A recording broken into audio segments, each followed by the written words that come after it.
चलो ठीक है। So today we are talking और we are going to start new topic gravitation. Okay, new chapter, not new topic. Okay, ये chapter बहुत ही इंपॉर्टेंट है। तुम्हारे 12th के नजरिए से तो ये इंपॉर्टेंट है ही। ओके, बात नहीं करो, आप सुनो, इंपॉर्टेंट चैप्टर स्टार्ट हो रहा है। ओके, और कंपटीशन पॉइंट ऑफ व्यू से भी चैप्टर क्या है, बहुत इंपॉर्टेंट है ग्रेविटेशन। तुम लोग इसका चर्चा तो पहले भी बहुत सारे चैप्टर में किए थे ना। जहाँ पे फोर्स पढ़ाया मैंने, अरे न्यूटन लॉज ऑफ मोशन पढ़ाया था, तो वहां पे मैंने फोर्स का एक कैटेगरी पढ़ाया था, याद है? तो वहां पे नॉर्मल फोर्स, ग्रेविटी, एमजी नहीं लेते थे, वेट, एमजी में हर जगह जहां भी लगाना तो एमजी लगाते थे ना। वो MG just a like of gravitation, वो जस्ट काइंड ऑफ ग्रेविटेशन, वो एक तरह का ग्रेविटेशनल फोर्स था। ठीक है, सुनो, बात नहीं करो आप, सुनो, यहाँ पे रिलैक्स हो जाओ, ध्यान से सुनो। ग्रेविटेशन जो है ये तुमको बहुत ही सहूलत देगा अगर 12th जब ये तुम चैप्टर पढ़ लोगे ना, तो ग्रेविटेशन को हम लोग ग्रेविटेशन के हेल्प से 12th का पहला चैप्टर है इलेक्ट्रोस्टैटिक, क्या नाम है इसका? माने बिल्कुल इसके एनालॉगस पढ़ेंगे। जैसे मैंने तुम लोगों को बताया था रोटेशनल मोशन, याद है? तो जैसे मैंने ट्रांसलेशनल मोशन का एक क्वेश्चन का यूज करके रोटेशनल मोशन का एक क्वेश्चन लिख दिया एनालॉगस का इस्तेमाल करके, याद है ना? उसके जैसा उसमें एनालॉगी का इस्तेमाल करके F equal to M A, F equal to M A, force equal to M A, हम पढ़ते ना ऐसा करके F equal to M A, पढ़ते ना। तो ये हो गया ट्रांसलेशनल मोशन। तो हम लोग बोलते हैं रोटेशनल मोशन में यहाँ पर टॉर्क लगा दो, क्या लगा दो? अब मास का होता है मोमेंट ऑफ इनर्शिया, और एक ही जगह लिख दिया है अल्फा, बोला था मैंने। तो ये एनालॉगस का इस्तेमाल करके हमने रोटेशनल मोशन को एकदम आसान कर दिया, बहुत सारा आसान कर दिया, बहुत सारा फॉर्मूला ऐसे यूज हो गया, उसी तरह याद हो गया। उसी तरह ग्रेविटेशन तुम पढ़ लोगे ना तो इलेक्ट्रोस्टैटिक तुम्हारा क्या हो जाएगा, माने बहुत सारा टर्म तुमको टॉपिक मिलेगा। जैसे मैं बताता हूँ, यहाँ पे ग्रेविटेशनल फोर्स है, वहां पे इलेक्ट्रोस्टैटिक फोर्स रहेगा। यहाँ पे ग्रेविटेशनल फोर्स का जो फॉर्मूला है उसी जैसा तुमको इलेक्ट्रोस्टैटिक फॉर्मूला मिलेगा। यहाँ पे एक टॉपिक पढ़ेंगे ग्रेविटेशनल फील्ड, क्या पढ़ेंगे? ग्रेविटेशनल फील्ड की जैसा एक टॉपिक वहां पढ़ेंगे इलेक्ट्रोस्टैटिक फील्ड, क्या पढ़ेंगे? हाँ बिल्कुल, इलेक्ट्रोस्टैटिक फील्ड एकदम जस्ट सेम है एकदम। ओके, उसके बाद हमने एक टॉपिक हम लोग को पढ़ना है इलेक्ट्रोस्टैटिक पोटेंशियल, क्या पढ़ना है? यहां पढ़ेंगे ग्रेविटेशनल पोटेंशियल, वहां पढ़ेंगे इलेक्ट्रोस्टैटिक पोटेंशियल। यहां पढ़ेंगे ग्रेविटेशनल पोटेंशियल एनर्जी, वहां पढ़ेंगे इलेक्ट्रोस्टैटिक पोटेंशियल एनर्जी। माने बहुत सेम सिमिलर जैसा स्ट्रक्चर तुमको माने कि टॉपिक मिलेगा। ओके, और टॉपिक भी सिमिलर है और फॉर्मूला भी मिलता जुलता मिलेगा तुमको, ठीक है? तो बस अच्छा से ढंग से पढ़ो, कुछ ही दिन बाद तुम्हारा 12th स्टार्ट होगा तो उसमें तुमको यूज हो जाएगा। ये क्लियर हो गया? तो पढ़ते हैं, रिलैक्स से स्टार्ट करते हैं हम लोग। क्या चीज स्टार्ट करते हैं? ग्रेविटेशन। क्या चीज? ग्रेविटेशन क्या है? सुनो, एक मास है मेरे पास m1, क्या चीज है बाबू? एक मास है m1, चलो ये m1 मास है, क्या बच्चा? m1 मास है, ये m1 मास है। एक मास है m2। ओके ओके, चलो तो बात समझो ग्रेविटेशन का। बहुत ज्यादा हम लेक्चर नहीं देने वाले हैं, सीधे पॉइंट पे आते हैं। बहुत आसान मैंने कि ये थ्योरी है, समझो कि दो मासेस हमेशा पूरे यूनिवर्स में, दो मासेस हमेशा एक दूसरे को अट्रैक्ट करता है। क्या करता है? अट्रैक्ट करता है, उसी को ग्रेविटेशन कहते हैं। Gravitation is always attractive in nature. ये इंपॉर्टेंट पॉइंट है कि ग्रेविटेशन में दो मासेस के बीच में ही लगता है ये फोर्स। किसके बीच में लगता है? दो मासेस के बीच में। जैसे ये मार्कर, इस मार्कर में फोर्स लग रहा होगा, लेकिन ये इतना कम फोर्स लग रहा है कि ये हमको बोलो विजुअलाइज नहीं हो रहा है, पता? लेकिन इसी मार्कर को मैं छोड़ूंगा, सुना, छोड़ूंगा, जमीन की ओर जाता हुआ दिखाई दे रहा है, अरे नीचे गिरता हुआ दिखाई दे रहा है। माने कि तुम इसको, इस फोर्स को तुम, ये ग्रेविटेशन एक ऐसा चैप्टर है कि तुम इसको विजुअलाइज भी कर सकते हो, आसानी से समझ भी सकते हो। डेली लाइफ में कोई भी चीज को ऊपर फेंकते हो, नीचे गिर जाता है। क्यों गिरता है? क्योंकि अर्थ उसको अपने सेंटर की ओर कर रही है, अट्रैक्ट कर रही है, खींच रही है। So this force is always attractive in nature. ये जो फोर्स है ये हमेशा आकर्षित करता है, हमेशा कभी धकेलता। जब हम लोग इलेक्ट्रोस्टैटिक फोर्स पढ़ेंगे तो वहां पे इलेक्ट्रोस्टैटिक फोर्स और ग्रेविटेशनल फोर्स में मैं अंतर लिखाऊंगा 12th के पहले चैप्टर में। तो इस चैप्टर तुम पढ़े हो तो तुमको बहुत सारा फायदा हो जाएगा वहां पे।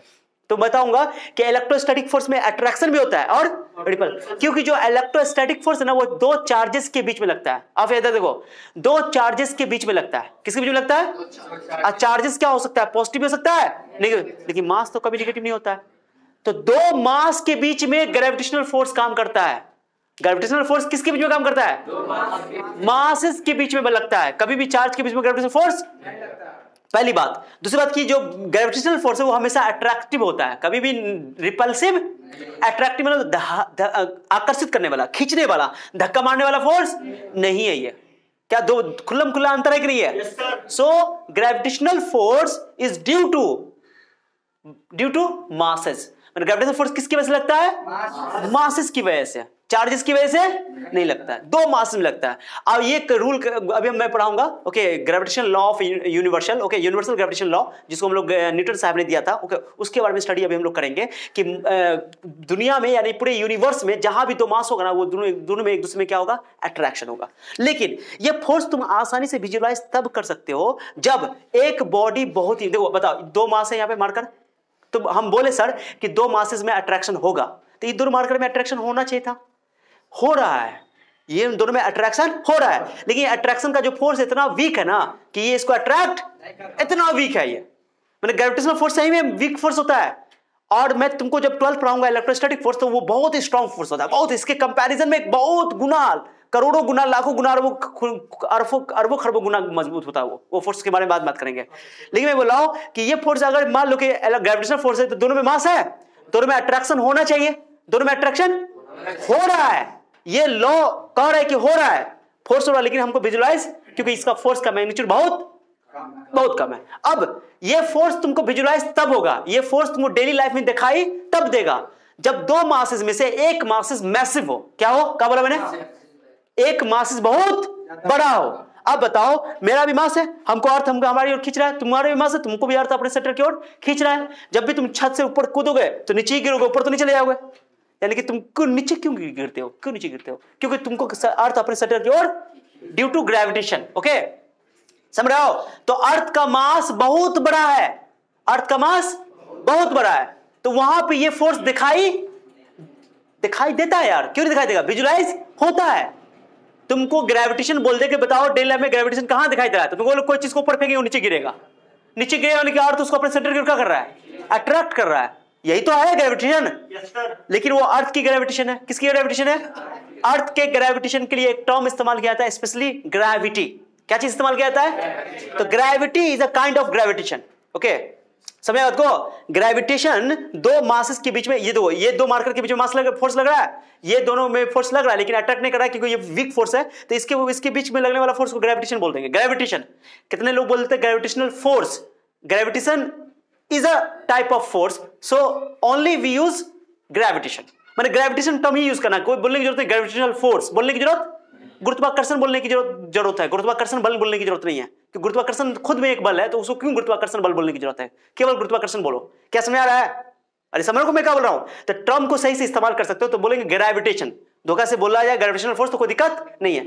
अब बताओ, सुनो बात नहीं करो, अभी इनमें अट्रैक्शन हो रहा है, लेकिन ये हमको पता नहीं चल रहा है क्योंकि इसकी वीक फोर्सेज हैं, क्या है, लेकिन अर्थ यहां पे क्या है, बहुत बड़ा मास है, बताओ, इसको छोड़ेंगे नीचे अट्रैक्ट होगा, अर्थ अपने सेंटर की क्या कर रहा है, खींच रहा है, तो ये ग्रेविटेशनल फोर्स डेली लाइफ में विजुअलाइज तब होगा जब दो मासेस हो और उनमें से एक मासेस क्या हो, बहुत बड़ा हो, बड़ा मासेस के बीच में, ऐसा होता है ग्रेविटेशनल फोर्स थोड़ा स्ट्रांग होता तो हम लोग ऐसे जो बैठे हुए हैं, ओके, सब चिपक जाते हैं आपस में, और लड़का लोग तो खुश हो गया होगा, कारण ऐसा होता तो बड़ा मजा आता, नहीं जी, कैसे बोले रे मिस्टर अमन, है ना, कटरीना कैफ को देखते हैं और वो दूरी रहती, कहते वाह ग्रेविटेशनल फोर्स काम कर रहा है, अट्रैक्ट हो जाती, वाह मजा आ जाता।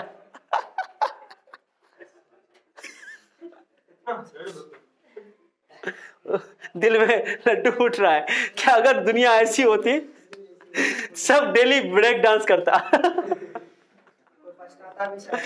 हाँ चलो कोई बात नहीं है, लेकिन मैंने बोला ग्रेविटेशन, सब में ग्रेविटेशन काम कर रहा है, अभी हम दोनों के बीच में ग्रेविटेशन काम कर रहा है, हम दोनों के बीच में कर रहा है, सबके बीच में ग्रेविटेशन काम कर रहा है, एक दूसरे के बीच में ग्रेविटेशन काम कर रहा है, लेकिन ये ग्रेविटेशनल फोर्स इतना वीक है ना कि फील नहीं हो रहा है, विजुअलाइज नहीं हो रहा है, दिखाई नहीं दे रहा है। लेकिन मैंने बोला कि ग्रेविटेशनल फोर्स दिखाई तब होगा, फील तभी होगा जब एक मास बहुत बड़ा होना चाहिए, जैसे पृथ्वी, अर्थ, हमारा अर्थ कोई भी चीज को ऊपर फेंकते तो अर्थ की ओर गिरता है, समझ रहे हो, अर्थ के सेंटर की ओर गिरता है, तो वो बोलते कि अर्थ उसको अट्रैक्ट कर रहा है, ओके, तो ग्रेविटेशन है। तो यार ना, ग्रेविटेशनल फोर्स तब फील होता है जब, तब विजुअलाइज होता है जब एक मास क्या हो, बहुत बड़ा हो, समझ आपको। अब सुनो अच्छा से, यही चीज को, यही मार्कर को, दो मार्कर को मैं स्पेस में ले जाओ, कहां ले जाओ, स्पेस में कोई ग्रेविटी नहीं है, अर्थ की ग्रेविटी करीब करीब 0 हो जाती है, समझ आपको। बाबू सुनो, कटरीना कैफ को लाएंगे, चिंता नहीं करो, अभी कटरीना कैफ को भी लाएंगे, और कौन लेगा हीरोइन है ना, वो छोड़ो, तो हीरो को गाय लाएंगे यार, हीरो से चिपकने का क्या मतलब है। मुझे चिपकना है, हाँ, नोरा पति ही को ला सकते हो। चलो ठीक है, सुनो सुनो सुनो, बात करेंगे। सुनो, इसको मैं स्पेस में ले जाऊं, कहां ले जाऊं? तो स्पेस में कोई ग्रेविटी काम नहीं कर रहा है, छोड़ेंगे तो अभी तो ग्रीन जी लेकिन स्पेस में ऐसा नहीं होगा। इसको छोड़ोगे ना, वाह वाह, ऐसे चिपकेगा दोनों आपस में आकर के।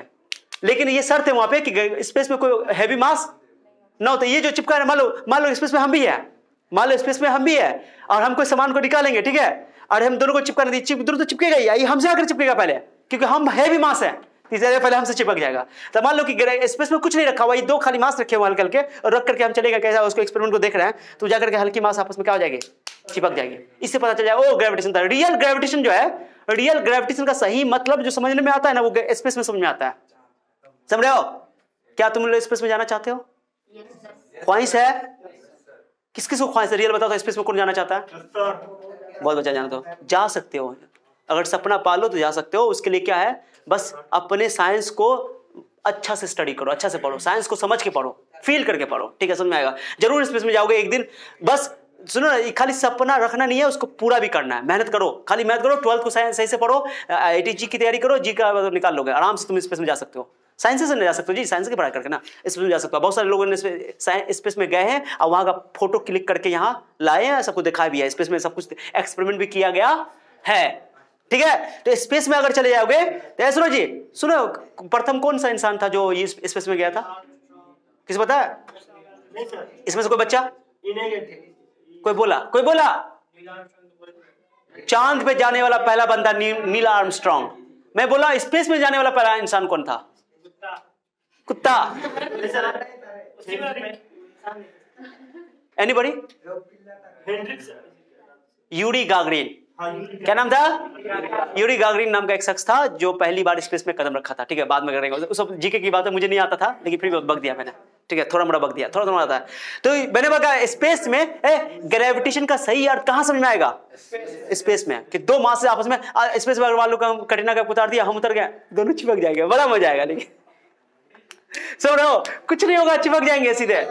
तो बता रहा स्पेस में हम लोग, अच्छा, हम लोग अपने पृथ्वी पर भी ग्रेविटी फ्री स्पेस बना सकते हैं।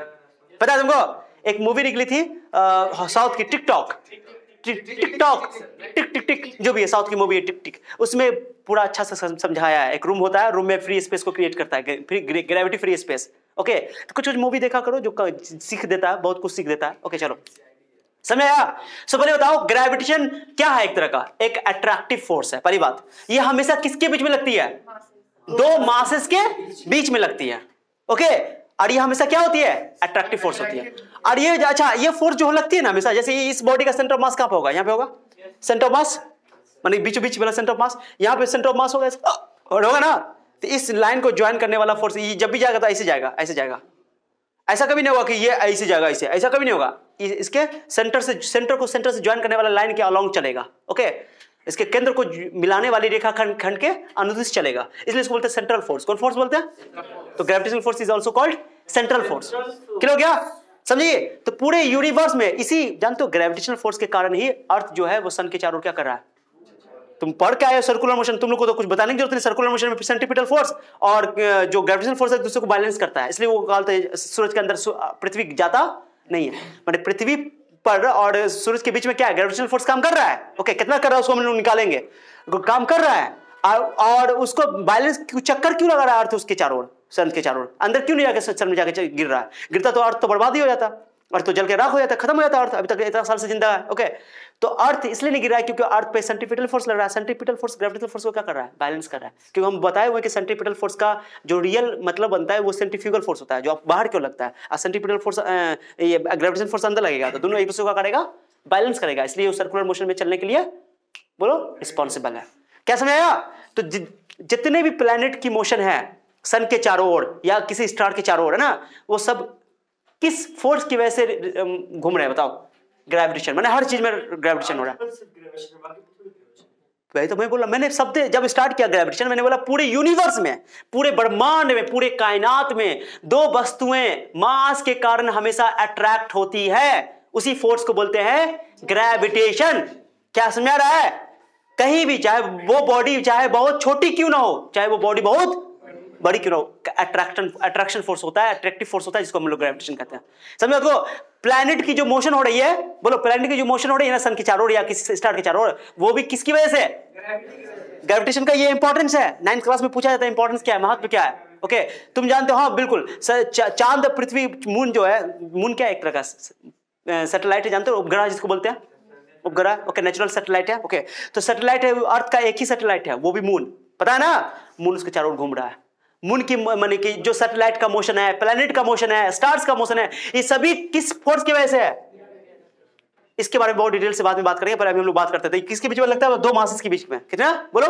अब ये बात है कि इस फोर्स को विजुलाइज करने के लिए हम लोग क्या करेंगे? पृथ्वी पर एक्सपेरिमेंट करेंगे, दिखाई देगा, नीचे गिरेगा, ओ अर्थ की ओर गिर रहा है, यानी यही ग्रेविटेशन है। हाँ लेकिन ग्रेविटेशन शब्द जो है, टर्म जो है, ये वर्ड, ये जनरल टर्म है, लेकिन हम लोग अर्थ के ग्रेविटेशन के लिए एक टर्म स्पेशली इस्तेमाल करते हैं, ग्रेविटी। ठीक है, गुरुत्व बल। कौन बल?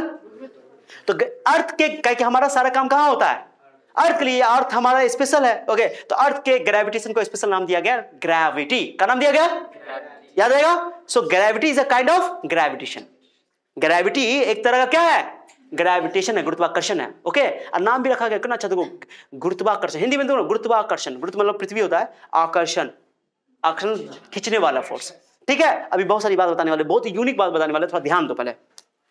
अब ये फोर्स, ग्रेविटेशन फोर्स जो है, किस किस बात पर डिपेंड करेगा? तो पहले जब ये दो मास के बीच में लगता है, किसके बीच में लगता है?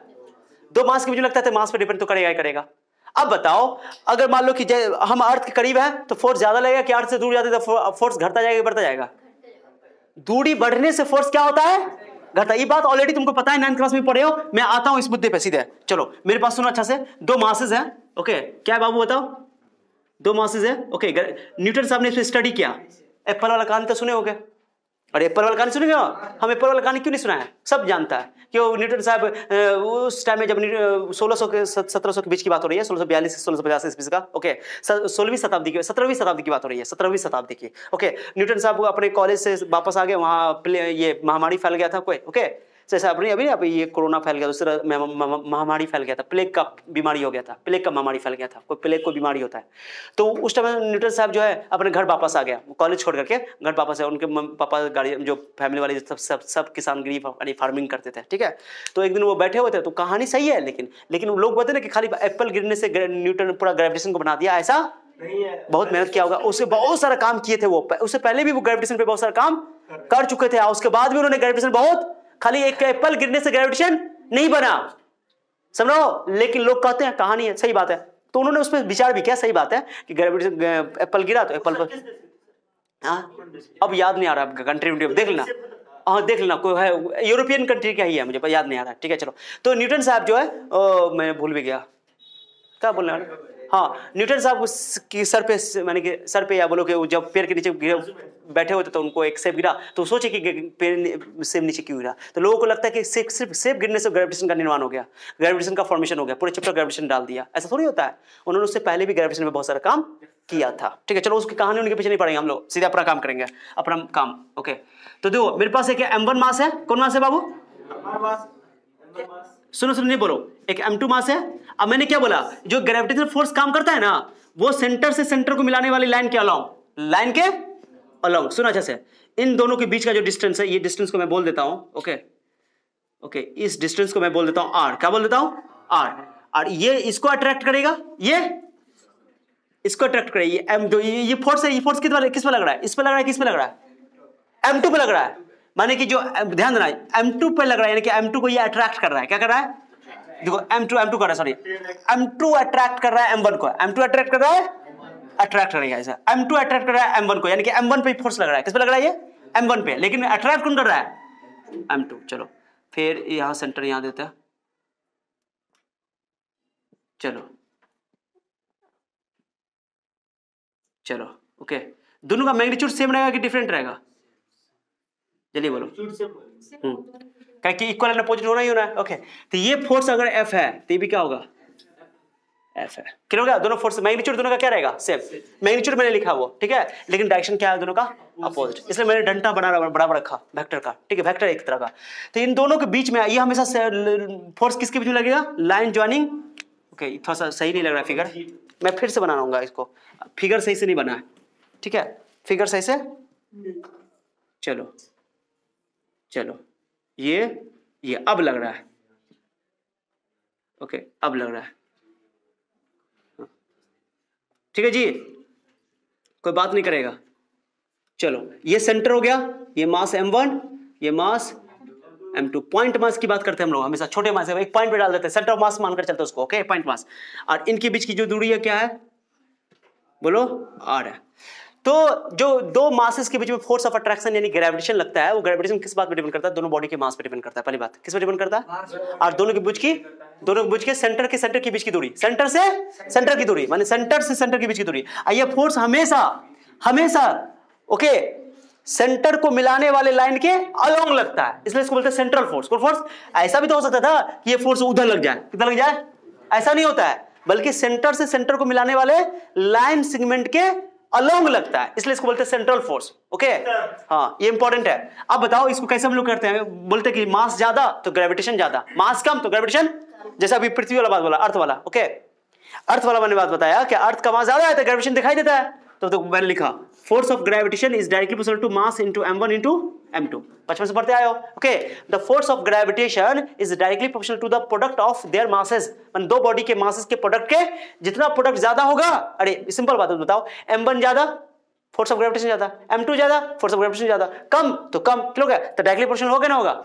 उसके बाद F is inversely proportional to r square, F is inversely proportional to, ये तो क्लियर है कि डिस्टेंस बढ़ाएंगे तो फोर्स क्या होगा, कम होगा।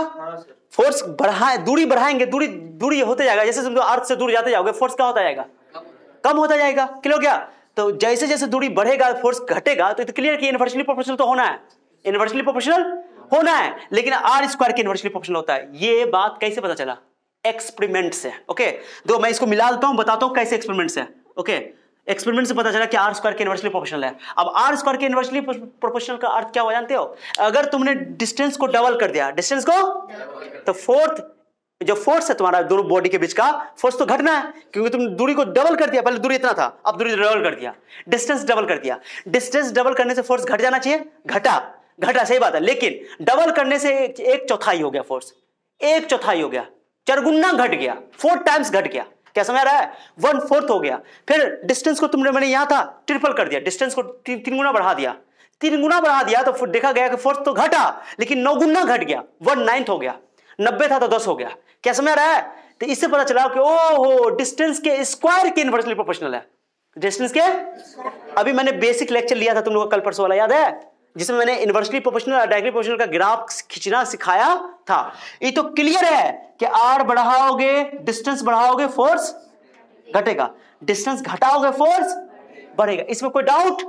लेकिन देखा गया, दो ये बातें नहीं कि क्या बोलते न्यूटन बाबा को क्या बोलते सपना में आता, ये फॉर्मूला लेकर चला गया, और r खाली r क्यों नहीं दिया, r देकर काम चल जाता ना। अभी बात कहो सर, ये तो बात सही है कि जैसे जैसे वस्तु दूर ऊपर जाता जाएगा, दूरी बढ़ेगी फोर्स घटेगा, ग्रेविटी का वैल्यू घटेगा, मान लो, है ना, सही बात है, इसमें कोई डाउट है नहीं। क्लियर हो गया। लेकिन सुन रहे हो, r स्क्वायर क्यों लगा दिया, उसको सपना में आया था, सपना में r स्क्वायर लगा दिया, क्योंकि उन्होंने एक्सपेरिमेंट किया, देखा कि डिस्टेंस को डबल बढ़ा रहे हैं, फोर्स घट रहा है, लेकिन चरगुना घट रहा है, 1/4 हो रहा है। डिस्टेंस को मैंने 3 टाइम्स बढ़ा दिया तो फोर्स तब भी घटा, लेकिन 1/9 टाइम्स हो गया। ओके, मैंने देखा डिस्टेंस को आधा कर दिया, उन्होंने क्या कर दिया, डिस्टेंस अभी था ना एक आधा कर दिया तो फोर्स बढ़ गया होगा, डिस्टेंस घटा दिया तो फोर्स बढ़ गया होगा, तो देखा कि चरगुना बढ़ गया। क्या बढ़ गया, कुछ समझ रहे हो, पहले मान लो सुनो, मैं पहले मान लो एग्जांपल देता हूं, मैं तुमको एक्सपेरिमेंट करके बताऊंगा। जैसे मान लो ये फोर्स है, सब वजह सुनो, मैं क्या करता हूं, इस बॉडी को m1 को, ये m1 है, m2 है, मैं तुमको एक्सपेरिमेंट करके बताता हूं। चलो इन दोनों के बीच की दूरी कुछ ले लो, कुछ दूरी ले लो, मान लो कि ये दूरी 1 है, कितना है, मान लो इनके बीच में, मान लो सुना अच्छा, मैंने दूरी कितना लिया, मैं लिख रहा हूं r, दिख रहा है क्या बच्चा,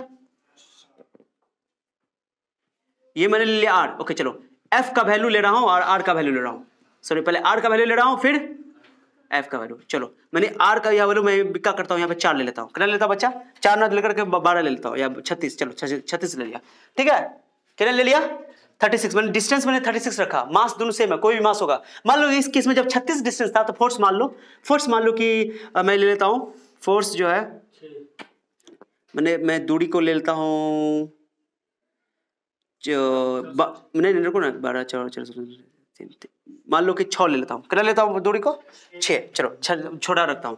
अब मैंने देखा कि जब दूरी 6 था स्टार्टिंग में, मैंने एक्सपेरिमेंट करके मैंने देख लिया कि 2 मास के बीच कितना फोर्स लगा, तो मैंने देखा 6 पर फोर्स था, मान लो 36, कितना था 36 न्यूटन। कितना न्यूटन? जब डिस्टेंस 2 मासेस के बीच की 6 थी तो मैंने फोर्स कितना ले लिया 36। मैंने एग्जांपल दे रहा हूँ तुमको समझाने के लिए, फिट करने के लिए। अब मैंने क्या किया, इन दोनों दूरी को बढ़ाकर मैं डबल कर दिया। क्या कर दिया बाबा, जल्दी बोलो, डबल कर दिया। डबल लग रहा है, डबल लग रहा है।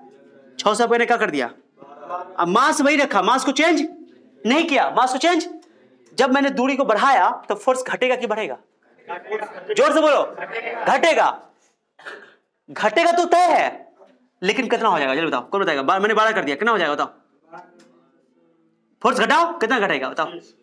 कोई बोलो 9 हो जाएगा। कोई तो बोला, पकड़ लिया कितना बच्चा। अरे दूरी को मैंने क्या कर दिया, डबल बढ़ा दिया ना, डिस्टेंस को डबल बढ़ा दिया ना, तो फोर्स देखा गया कि 9 हो गया। कितना हो गया? ये क्या, ये मैथ से पता चला कि उनको एक्सपेरिमेंट से पता चला?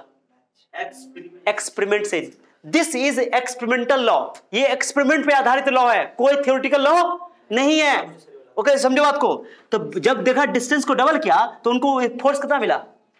9 मिला। इससे पता चला कितना गुना घट गया? 4 गुना घट गया। दूरी को मैंने दुगुना बढ़ा दिया तो फोर्स 4 गुना घट गया, 1/4 हो गया। क्या समझ आ रहा है? फिर सुना। अब मैंने क्या किया, दूरी को आधा कर देता हूं, 3 कर दिया, आप 6 से कर दिया। सब बच्चा ध्यान होना चाहिए, पहले थोड़ा सा ऊपर लिख देते हैं। 12 हो गया तो ये 9 हो गया।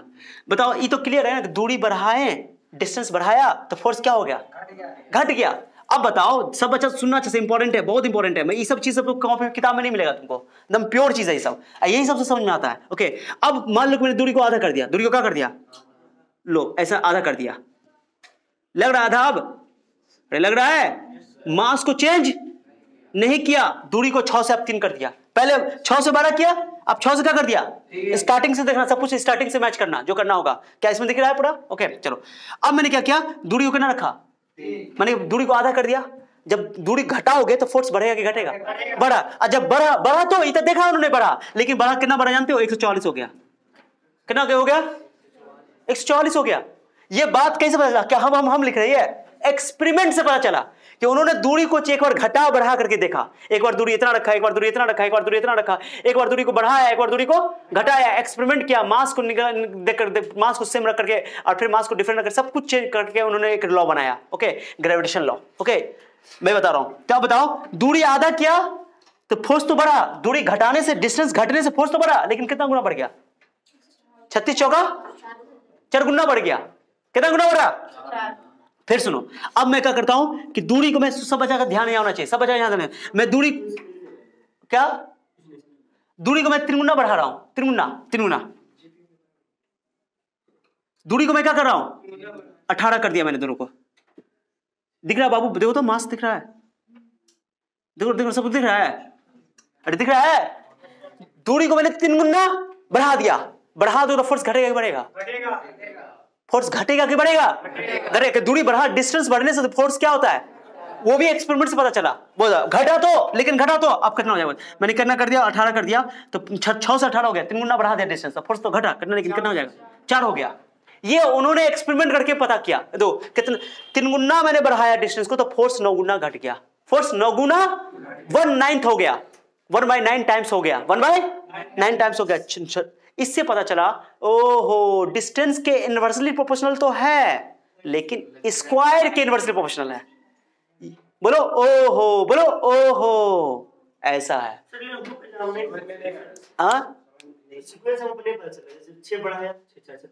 हाँ, पेशेंस रखो, समझाता हूं मैं, पेशेंस रखो, थोड़ा सा पेशेंस रखो, ठीक है।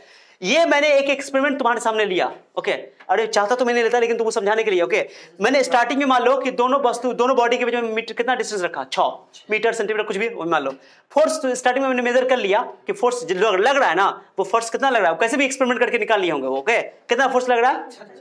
36। ओके, उस बात में हम इंटरेस्टेड नहीं कि कैसे निकाला, बस इतना याद रखो। अब उन्होंने क्या किया कि डिस्टेंस को बढ़ा के देखा। क्या करके देखा? फोर्स को, डिस्टेंस को बढ़ा के देखा, डबल कर दिया डिस्टेंस को। क्या किया? तो उनको एक बात जानकारी मिली कि फोर्स इस टाइम में उनको कितना मिला?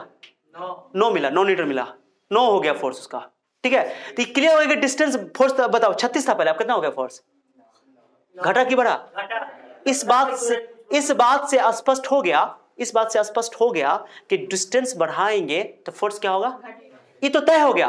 कि फोर्स आर के इनवर्सली प्रोपोर्शनल है, डिस्टेंस के इनवर्सली प्रोपोर्शनल है। लेकिन देखो 36 से 9 हो गया, ओके, कितना गुना घट गया? अगर ऐसा होता कि 6 दुगुना बढ़ाया तो ये आधा घटा, क्या होगा? ये दुगुना बढ़ाया तो आधा घटा, तो पावर एक ही होता।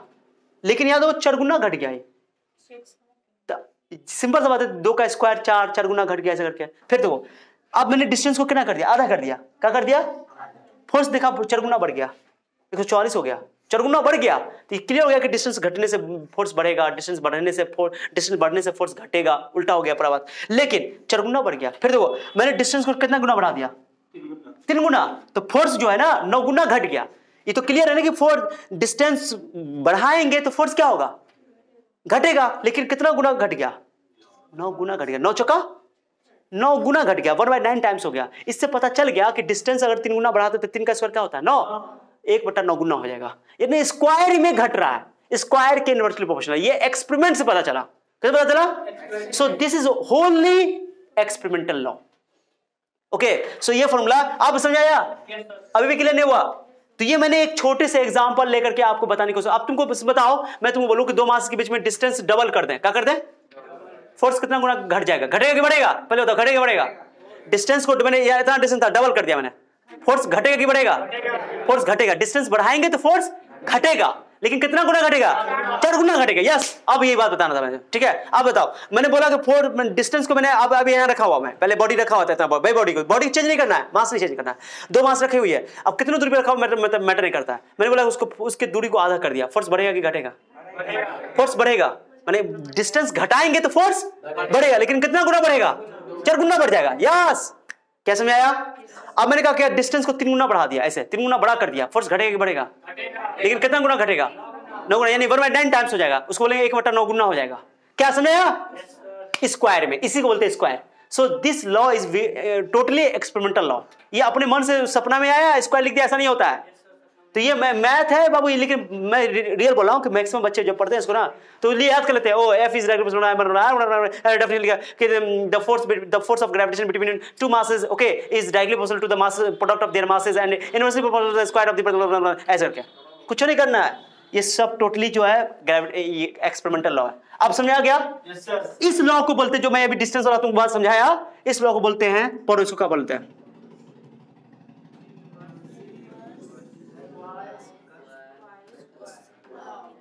आवाज नहीं आ रहा है?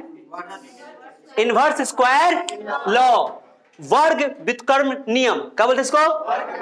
हाँ, इनवर्स है क्योंकि उल्टा रिलेशन है, एक के बढ़ने से दूसरा घट रहा है। फोर्स डिस्टेंस बढ़ाओगे फोर्स घटेगा, डिस्टेंस घटाओगे फोर्स बढ़ेगा। इनवर्स तो है, लेकिन स्क्वायर में है, इसलिए इसका नाम रखा गया इनवर्स स्क्वायर लॉ। इस लॉ को अब दोनों को मैच करके लिख दो एक साथ, दोनों को मैच करके लिखो। F इक्वल टू प्रोपोर्शनलिटी के साथ लिखो, चलो। M1 बोलो, M1 M2 by R square. Proportionality मैंने बताया था पूरे फिजिक्स में, याद रखना कि जब भी प्रोपोर्शनलिटी का साइन हटाएंगे तो एक कांस्टेंट आता है। वो कांस्टेंट कैसे निकलता है? पोखर में कूदने से? हाँ, एक्सपेरिमेंट से निकलता है। वो value ratio by multiply by जो भी है सब निकल जाएगा उसके। तो प्रोपोर्शनलिटी साइन को हटाएंगे, एक कांस्टेंट जोड़ेंगे, इस कांस्टेंट का नाम है जी, बड़का जी, बोलो बड़का गधा। ऐसा नहीं है, बड़का जी बहुत इंपॉर्टेंट चीज है, बताऊंगा अभी। हाँ जी, बताऊंगा इसी चैप्टर में, चिंता नहीं करो, चिंता मत करो पांडे जी, चिंता मत करो। क्या समझाया? सो this is the law of gravitation. ये फॉर्मूला जो आया ना, ये law, universal law of gravitation. अच्छा सुनो, एक मिनट सुनो, कनपट्टा डाल करते हैं हम तुमको, मेरा हाथ वहां तक पहुंच जाएगा। क्या ये समझाया? दिल पे हाथ रखा होता, मतलब समझाया? यार ये फॉर्मूला सब पढ़ता है यार, ये तो बचपन से 9th क्लास से पढ़ते आ रहे हैं, लेकिन मतलब समझाया। और ये क्वेश्चन तो मुंह से तुम बता सकते हो कि डिस्टेंस अगर डबल कर दो तो फोर्स जो है 1/4 गुना हो जाएगा, 1/4 हो जाएगा। डिस्टेंस अगर क्या बोलते हैं आधा कर दो तो फोर्स 4 गुना बढ़ जाएगा। डिस्टेंस 3 गुना बढ़ा दो तो फोर्स 1/9 टाइम्स हो जाएगा। डिस्टेंस अगर 3 गुना 1/3 कर दोगे, 1/3 कर दोगे, ओके 1/3 घट कर दोगे तो फोर्स जो है 9 गुना बढ़ जाएगा। ऐसे करके तो मुंह से आंसर बन जाएगा, इस ऑब्जेक्टिव में आता है। ठीक है, बहुत छोटा क्वेश्चन, मुंह से बन जाएगा चुटकी में। ओके, क्या समझ आया? Yes sir. अब जी को क्या बोलते हैं सुनो, M1 तो जान रहा हो मास है, M2 मास है, R क्या है? डिस्टेंस है। जी को कहते हैं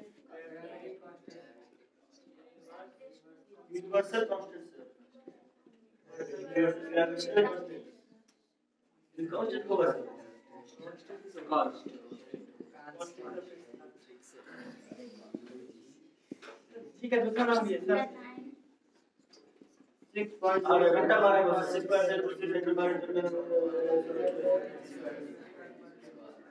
ये वैल्यू न्यूटन साहब को सपना में आया था। Yes sir. 2 थप्पड़ मारेंगे, गाल लाल कर देंगे। एक्सपेरिमेंट से फाइंड किया गया है। किसे फाइंड किया गया? कैसे बताता हूं, किसे फाइंड किया गया बताओ? एक्सपेरिमेंट से फाइंड किया गया इस वैल्यू को। ओके 6.67 10⁻11 न्यूटन मीटर स्क्वायर पर किलोग्राम। कैसे हुआ बताता हूँ, पहले नोट करो।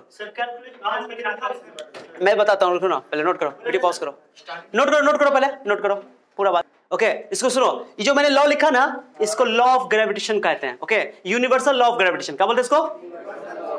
गुरुत्वाकर्षण का सार्वत्रिक नियम। गुरुत्वाकर्षण का सुनो मैंने क्या नियम लिखा है? एक नियम तो ये लिखा, एक नियम ये लिखा। सुनो सब बच्चा सुनोगे, पहले लिखना मत करो, पहले लिखना मत करो, इंपॉर्टेंट पहले सुनो। ये जो न्यूटन साहब ने दिया था, ये न्यूटन बाबा ने दिया था। ओके न्यूटन, इसको बोलते हैं law, universal law of gravitation. क्या बोलते हैं इसको? Why it is called a universal law of gravitation? क्यों इसको यूनिवर्सल लॉ कहा जाएगा? कि यूनिवर्स के हर मासेस पे ये लॉ लगता है। This law is valid, okay, for all the masses in the whole universe, okay? मतलब ये हर यूनिवर्स के हर बॉडी पे लगता है, चाहे पार्टिकल छोटी हो, चाहे बड़ी हो, चाहे मैसिव हो, चाहे क्या बोल सकते हो, भुट्टू हो, जो बोल दो, है ना। सुनो मैं बता रहा हूं, यानी कि ये लॉ पूरी दुनिया के, पूरे ये कायनात के हर पार्टिकल पे लगेगा, इसलिए इसको बोला जाता है यूनिवर्सल लॉ ऑफ ग्रेविटेशन। क्या बोलते हैं? लॉ तो है ये लॉ तो है यार, कि फोर्स जो दो बॉडी के बीच में, दो मास के बीच में जो फोर्स लगेगा वो डिपेंड करेगा उसके दोनों के मास पर, दोनों के मास पर और दोनों के बीच के डिस्टेंस पर। लॉ तो है ना, लेकिन ये लॉ यूनिवर्स के हर 2 मासेस पे लगता है, इसलिए इसको बोलते हैं यूनिवर्सल। यूनिवर्स के हर, okay, universal law of gravitation, ठीक है, यूनिवर्सल लॉ ऑफ, इसको बोलते हैं Newton's universal law of gravitation. Newton का गुरुत्वाकर्षण का सार्वत्रिक नियम। सार्वत्रिक मतलब हर जगह लगने वाला नियम। क्लियर हो गया? अब सुनो, ये जो जी कांस्टेंट है ना, ये जी जो कांस्टेंट है, इसको बोलते हैं यूनिवर्सल ग्रेविटेशन कांस्टेंट। इसलिए बोलते हैं यूनिवर्सल ग्रेविटेशन कांस्टेंट, क्योंकि ये इसका वैल्यू, चाहे तुम इसको एक्सपेरिमेंट किया जाएगा 2 मास के बीच में, चाहे तुम जमीन पे करो, अर्थ पे करो, चाहे तुम स्पेस में करो, चाहे चांद पे करो, कोई प्लैनेट पे करोगे, कहीं भी एक्सपेरिमेंट किया जाएगा ना, उसकी जी का वैल्यू क्या रहेगा? ये रहेगा चेंज। यानी ये यूनिवर्सल कांस्टेंट है, यूनिवर्सल कांस्टेंट, कहीं चेंज, इसलिए इसको बोलते हैं यूनिवर्सल कांस्टेंट है ये। लेकिन ये ग्रेविटेशन का कांस्टेंट है, इसलिए इसका नाम पूरा रखा गया यूनिवर्सल ग्रेविटेशन कांस्टेंट। गुरुत्वाकर्षण का सार्वत्रिक नियतांक क्या नाम रखा गया इसका? सार्वत्रिक मतलब हर जगह, सर्व सदा, सार्वत्रिक हर जगह समान, ठीक है, सार्वत्रिक नियतांक। क्या समझा? इसको मैं शॉर्ट में यूजीसी बोलूंगा। क्या बोलूंगा? University grant commission. नाम सुनो, यूजीसी, वो नहीं समझना, यूनिवर्सल ग्रेविटेशन कांस्टेंट। क्या समझाया? ये इसको बोलोगे, इसको न्यूटन का जो लॉ है उसको क्या बोलोगे? Universal law of gravitation. Universal law क्यों बोलोगे? कि ये लॉ हमेशा वैलिड है, ठीक है। तो मैं लिख देता हूं यहाँ पे, यूनिवर्सल लॉज ऑफ ग्रेविटेशन। कौन बाबा दिया था ये? लेकिन इसमें भाई चलो नोट कर लो इसको, चलो बात में करते हैं। चलो स्क्रीनशॉट ले लो पूरा, जा स्क्रीन। ओके सुनो बात हो गया, चलो ध्यान दो, आवाज नहीं करना कोई। ओके सुनो, ये तो लिख लो सब बच्चा, सब हो गया, मैंने इसको घेर दिया। इसको एक्सपेरिमेंट को थोड़ा लाइन बना लेना, इसे बना लेना, ठीक है, हो गया सब। मिटा रहा हूं मैं इसको, मिटा रहा हूं, मिटा दो। ओके चलो अब सुनो एक मिनट, इसको याद करने का तरीका सुनो। एक्सपेरिमेंट जरूर उतार लेना, ठीक है। चलो बताओ, फॉर्मूला मैंने क्या पढ़ाया आप लोगों को? अभी फॉर्मूला पढ़ाया Fg(m1m2/r²। ये हमारे पास फॉर्मूला है। बताओ ग्रेविटेशनल फोर्स किस बात पे डिपेंड करता है? मासेस पे डिपेंड करते हैं और डिस्टेंस पे डिपेंड करते हैं। कोई दिक्कत? और डिस्टेंस वाला जो है इनवर्स स्क्वायर लॉ कहलाता है। क्या कहलाता है? Inverse square law. डिस्टेंस के इनवर्सली प्रोपोर्शनल तो है, बट स्क्वायर वाला में है ना, कि डिस्टेंस के स्क्वायर के इनवर्सली प्रोपोर्शनल है, डिस्टेंस के। अब सुनो इंपॉर्टेंट चीज, मैंने जी को क्या बोला? Universal gravitation constant.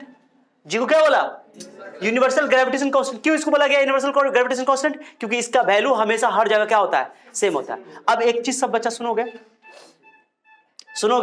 पहले जी की वैल्यू याद करने का तरीका सुनो। 6.67 6666666 होता है, ओके। और 10 का पावर कितना होता है? -11। -11। अब बताओ, सुनो सब बच्चा सुनो, मैं इंटरेस्टिंग बताता हूँ। जी को अकेला करो, यहाँ से जी को अकेला करो, तो जी को अकेला करो, तो जी को अकेला करो, एफ को क्रॉस करो, आर को गुना करो, एफ आर स्क्वायर, और मास नीचे चलाएगा m1 m2। कोई दिक्कत किसी को? अरे ये नीचे एफ आर नीचे था, ऊपर चला जाएगा m1 इंटू m2। हो गया, जी को अकेला कर दिया मैंने। अब बताओ, सुनो एग्जाम में क्या पूछता है कि यूनिवर्सल ग्रेविटेशन कांस्टेंट का यूनिट बताओ। क्या बताओ? 3 यूनिट था। फोर्स का क्या? न्यूटन। डिस्टेंस का यूनिट क्या होगा?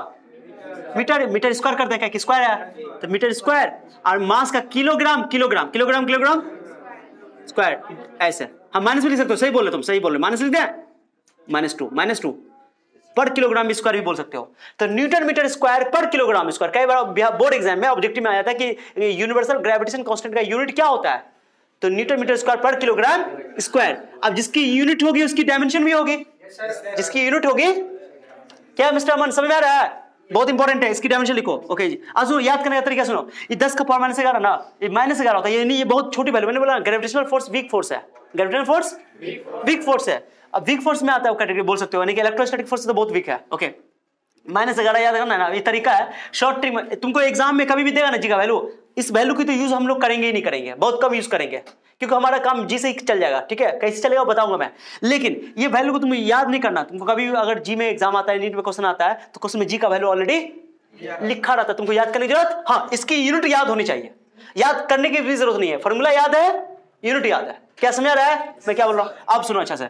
अभी -11 को कैसे लोग, कोई कुछ लोग ट्रिक में बताते हैं कि ट्रिक में याद करना, अगर वैल्यू याद करना है तो ट्रिक में ग्रेविटेशन का लेटर है, देखो लेटर करो तो 1 2 3 4 5 6 7 8 9 10 11, तो ऐसे याद रख सकते हो। ग्रेविटेशन में 11 लेटर है, इसलिए पावर भी 11, ऐसे याद कर सकते हो। ठीक है, लेकिन कोई याद करने का कुछ है नहीं, वो ट्रिक लोग सब बोलते हैं ओ ग्रेविटेशन में 11 लेटर है, इसलिए पावर में क्या होगा जी के वैल्यू में 11, लेकिन -11 लेना, नेगेटिव लगा देना। क्लियर? बहुत छोटी, क्योंकि बहुत बिग फोर्स होता है। ठीक है, याद रहेगा। इसको कभी कभी हम लोग क्या करते हैं कि 20/3 भी कर देते हैं, कैलकुलेशन वाइज करने के लिए, छोड़ दो, नहीं करेंगे। अब डायमेंशन लिख दो इसका, क्या लिख दो?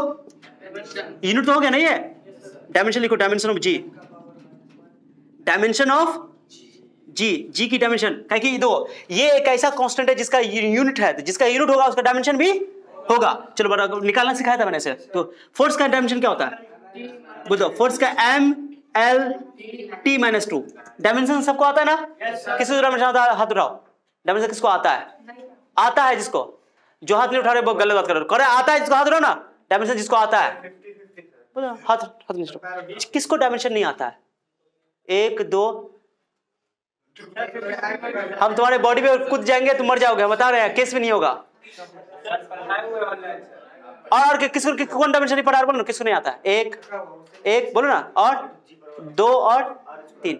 डायमेंशन का मैं उस वाला लेक्चर में बेसिक जो फिजिक्स चल रहा है, फिजिक्स बेसिक साइंस जो चल रहा है 2 वाला बैच में, मैं उसमें पढ़ाऊंगा। लेकिन मैंने ऑनलाइन भी डायमेंशन का इतना बेहतरीन लेक्चर बनाया हुआ है, इतना बेहतरीन बनाया हुआ, खाली एक बार देख लोगे सारा बात क्लियर हो जाएगा। लेकिन डायमेंशन तुमको आना चाहिए निकालने के लिए, क्योंकि बोलो, क्योंकि पूरे 12th के चैप्टर में बहुत ज्यादा डायमेंशन यूज होगा, और बोर्ड एग्जाम में भर भर के क्वेश्चन डायमेंशन का आता है। क्या बोला मैंने? भर भर के आता है। हाँ, आई 12th में भी पूछा जाता है ये तुमको। तो फोर्स का होता है mlt -2। अब पूछोगे सर कैसे हो गया mlt -2, पूछो ना। फोर्स क्या होती है? माँ फोर्स क्या होती है? माँ फोर्स होती है, माँ क्या होती है? हाँ, माँ। इसकी यूनिट क्या होती है? मास किलोग्राम। और एक्सेलरेशन क्या होता है? मीटर पर सेकंड स्क्वायर।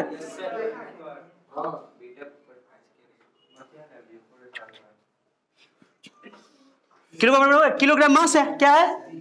मास के लिए m, मीटर क्या लेंथ है? l, और टाइम क्या? t square. किलो हो गया, ऊपर लिख दे माइनस हो गया, मास हो गया, फोर्स का हो गया, डिस्टेंस का बोलो मीटर, तो मीटर लेंथ है, मीटर के लिए लेंथ लिख दो l स्क्वायर। क्या लिख दोगे? कितना आसान, तुम सोच भी नहीं सकते हो।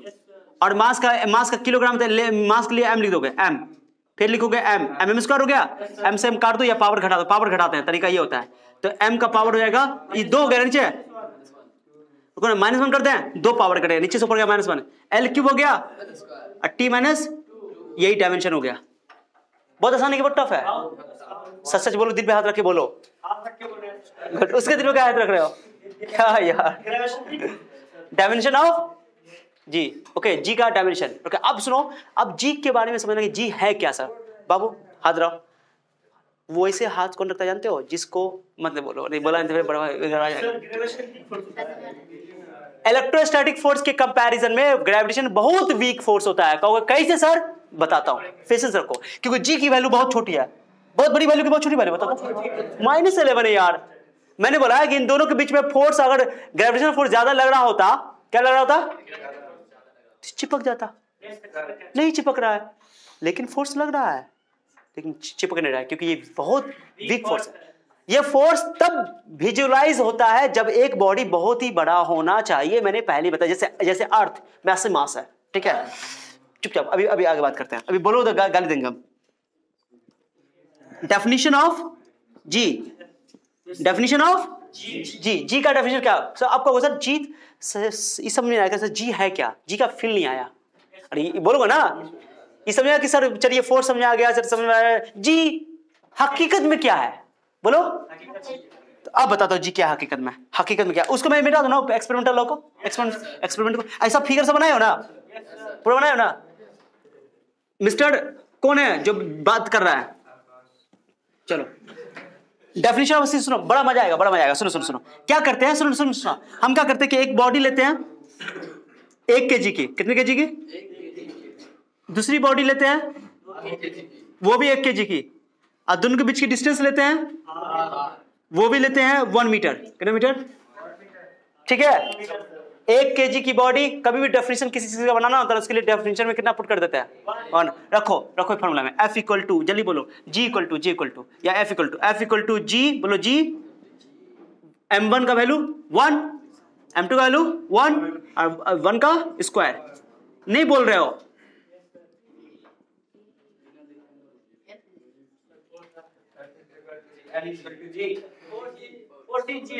यार कितना समझदार लड़का हो तुम यार, तुम्हारी सास बहुत खुश रहेगी तुमसे, मैं बता रहा हूं। देखो यार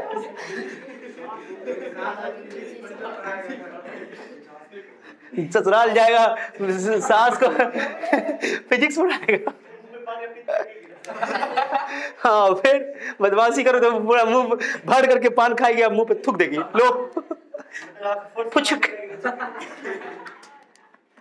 देखो अब सुनो, G gravitational universal gravitation constant is a kind of gravitation.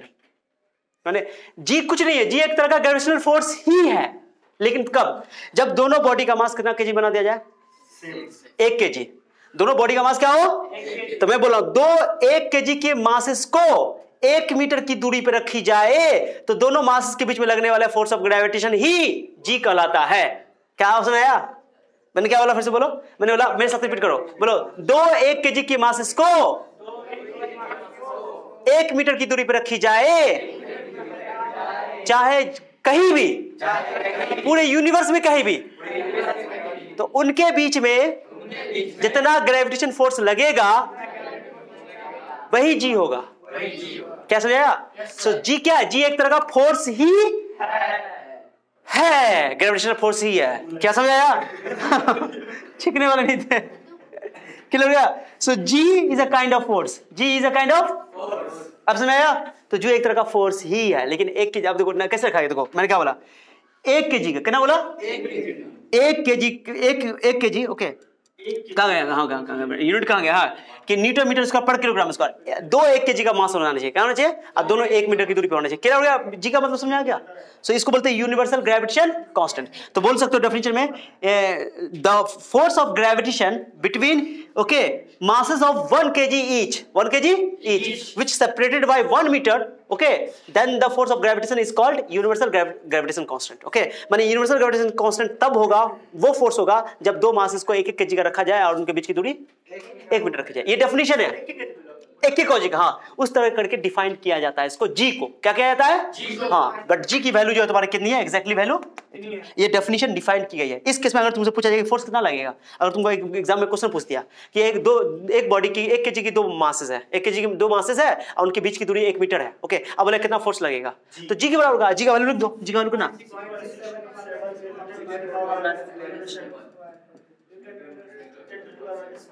क्या समझ आ गया? जी की वैल्यू ही तुम्हारी कितनी फोर्स बन जाएगी, जी की वैल्यू ही फोर्स बन जाएगी। अब तुम इसमें यूनिट लिखना ना, जी फोर्स में पूछा है तो फोर्स में क्या लिख दो, खाली न्यूटन लिख दोगे। क्या समझ आ रहा है? चलो इसको नोट करो, जल्दी लिखो। आपको पैसे हिंदी में क्या लिखा हुआ जानते हो? हिंदी में क्या लिखा हुआ सुनो, क्या लिखा हुआ है? एकांक द्रव्यमान के दो वस्तुओं के बीच की दूरी अगर इकाई हो जाए, क्या हो जाए? इकाई मतलब एक, है ना। एकांक द्रव्यमान की वस्तु के बीच की दूरी एकांक हो तो उनके बीच में लगने वाले गुरुत्वाकर्षण बल को ही गुरुत्वाकर्षण का सार्वत्रिक नियतांक कहते हैं। ऐसे लिखा हुआ किताब में परिभाषा। क्या? हाँ ये लिखा हुआ था। चल लिख लो, नोट करो, वीडियो पॉज करो, नोट कर लो, नोट कर लो इसको। चलो इंपॉर्टेंट बात करने वाले हैं हम लोग। अब एक एग्जांपल लेते हैं, एग्जांपल से बहुत सारी बातें करते हैं, ठीक है? ये तो हो गया ना, मिटाऊं? सुनो बच्चा, सुनो सुनो सुनो, क्या कोई भी इसमें याद करने वाली चीजें हैं? प्रैक्टिस करोगे याद हो जाएगा। अब सुनो आकाश, एक हमारा बहुत, मैंने बोला था ना कि दो बॉडी के बीच में मास इतना कम लगता है, इतना कम लगता है, तुम सोच भी नहीं सकते हो। मैं बताता हूं तुमको, जैसे मान लो कि मैं 60 kg का हूं, कितना kg का हूं? अब कोई एज्यूम कर लो कोई लड़की है, कौन सी तो लड़की है, सोच लो कितना kg? 40 kg मान लेते हैं। तो एक M1 मास है, M1 मास कितने kg का है? 60 kg के। हो सकता है हमसे ज्यादा भी मास की हो सकती है, हो सकता है। M2 कितना ले ले? 50 kg ले ले, बोलो। चलो उसके बाद डिस्टेंस रख लेते हैं दोनों के बीच में। डिस्टेंस का है, बहुत दूरी रहेगी तो फिर प्यार नहीं बढ़ेगा, तो दूरी कम कर देते हैं। कितना मीटर रख लें? 1 मीटर। अच्छा लगेगा, कैलकुलेशन तो अच्छा लगता है। 1 मीटर रख लेते हैं, ठीक है? ना बहुत ज्यादा पास है, ठीक है। 1 मीटर, 1 मीटर जानते हो कितना हो गया? 1 मीटर, ये बम्बू 1 मीटर इतनी दूरी पर है। हाँ, ये कोरोना का थोड़ा सा लॉ फॉलो हो रहा है ना, कुछ कर दिया कि 2 कदम, है ना? हाँ, 4 कदम के 2 कदम रहे। चलो कोई बात नहीं है। 1 मीटर, ये मोबाइल में नहीं दिख रहा है, यही तो 1 मीटर है। देखो मान लो हम है ये, अब वो है, कौन है? वही है जो सोच लो तुम लोग जो सोच लो, हो गया 1 मीटर। अब दोनों के बीच में फोर्स ऑफ ग्रेविटेशन है लेकिन चिपक नहीं रहा है। क्यों नहीं चिपक रहे हैं? सोचो, आप बताते हैं। फोर्स देखते कितना लग रहा है दोनों के बीच में, चेक करें। चलो देखो, फोर्स का फॉर्मूला क्या होता है? G(m1 m2/r²). जी का वैल्यू बोलो, जी का वैल्यू। M1 का वैल्यू बोलो, M2 का वैल्यू बोलो। डिस्टेंस तो 1 रख दिए, 6 पंचे 300 कर दे इसको। 6 पंचे 3 से गुना कर दो मैं यहाँ 6.67 और 3 से यहाँ लिख दो, 3 लिख रहा हूँ। ऐसा करो ना तुम, 6 पंचे 3 पे 3 ठो जीरो कर देता हूँ। क्या जीरो कर देता हूँ? 10 का पावर -11 न्यूटन रहने दो। अब बताओ 3 जीरो उसमें बढ़ा दो, 3 से इसमें गुना कर दो, 3 से इसमें गुना कर दो। 3 सत्ते 21, 3 छक्के 18 और 2 हाथ में कितना? 2, 3 जगह 18 और 2 20। सही का डेसिमल देखो तो, ठीक है। 10 का पावर 3 जीरो बढ़ाओ, 3 जो -11 + 3, 10 का पावर 3 रो मैं आराम से कर देता हूँ। ये 3000 को मैंने 10 का पावर 3 लिख दिया, 3 से इसमें गुना कर दिया। ओके, अब बताओ -11 + 3 जुड़ेगा तो कितना हो जाएगा? 10 का पावर -8। अब बताओ 20 एक डेसिमल देख किसका? क्योंकि हम लोग हमेशा किसके बीच में रखते हैं इस वैल्यू को? क्या दिख रहा है? क्या उसमें दिख रहा है? 10 का पावर 1 बढ़ेगा तो -7 कर दे। प्लस 10 करोगे, प्लस 1 करोगे, लो ना ऐसा कर देता हूँ, रुको ऐसा कर देता हूँ, रुको। एक 10 का पावर मैंने ऐसे 10 लिख दिया, अब 10 का पावर -8 है। आपको रुकना आंसर आ जाएगा 2.001 2001 10 का पावर -7 न्यूटन। ओके, यानी कि वो 2001 में थी, हमसे मिली हुई थी, यही जो थी यहाँ पर। 1 मिनट इधर। हाँ ठीक है, चलो ठीक है। अब छोड़ना, अरे छोड़ो ना यार, मिल गई होगी। चलो ये होता है, ये बहुत बड़ा फोर्स है, बहुत छोटा फोर्स है। 10 का पावर -7 है महाराज। 2 गुने 10 का पावर -7, सोच रहे हो? 2 गुने -10 का पावर 7 हुआ कि नीचे 10 7 जीरो नीचे काटो, तुम 7 की जीरो करो, यानी आंसर कितना हो जानते हो? इधर 1 0 0 2 7 जीरो बैठाओ, 1 2 3 4 5 6 7 पॉइंट। ओके, 7 जीरो हो गया, 0.0। इतना न्यूटन फोर्स, करीब 0 न्यूटन है कि नहीं है? इतना कम है यार, इतना कम फोर्स है, इसमें काम ही नहीं बनेगा अपना। चिपक ही नहीं सकते यार। प्यार तो प्यार रह गया। क्या हुआ तेरा वादा लगाना जाने लगे, क्या हुआ तेरा वादा? क्या चिपकेंगे इसमें? ये फोर्स बहुत वीक है कि नहीं है, इसलिए हमको चिपकता हुआ दिखाई नहीं देता है। हम लोग आपस में नहीं चिपकते हैं, इसलिए नहीं चिपकते कि क्योंकि ग्रेविटेशनल फोर्स दो मास के बीच में, मास पर डिपेंड करता है। ये मास इतने कम है कि ये मास हमको पता है, इन मास के बीच में जो लगने वाला ग्रेविटेशनल फोर्स है बहुत वीक है, इसलिए पता नहीं चलता है। लेकिन ऐसा नहीं है कि फोर्स नहीं लग रहा है, लग रहा है, लेकिन ये बहुत कम है, सिग्निफिकेंटली ये बहुत कम है। बोलेंगे ये सिग्निफिकेंट फिगर नहीं है, मतलब सिग्निफिकेंट वैल्यू ऑफ फोर्स नहीं है, इसलिए हमको पता नहीं चलता है। क्या समझाया? लेकिन यहीं पे अब अर्थ ले लेते हैं। अब हम चले जाते हैं अर्थ पे। कहां चले जाते हैं? और उसको ना छोड़ देते हैं। अब साइंस से हमको प्यार हो गया, उसको अब खत्म। ओके ओके, जुदा वाला गाना गाने की जरूरत नहीं। अब साइंस से मुझे प्यार हो गया। किससे प्यार हो गया? साइंस से। अब मैं जा रहा हूं अर्थ पे, अभी भी अर्थ पे हूं। ओके चलो, ये अपना प्यारा सा अर्थ का सारा मास यहां पर है। सुनो, मैं बोल रहा हूं, मैं बता रहा हूं, बहुत मारूंगा, मैं बोल रहा हूं। अब मैं प्यार से अर्थ के ऊपर खड़ा हुआ है। अर्थ अभी हम लोग अर्थ ही पर है ना, हम अर्थ थोड़ा ऊपर उठे हुए हैं, अर्थ के सरफेस में हम है अभी। मान लो यहां पर है, ये है मिस्टर,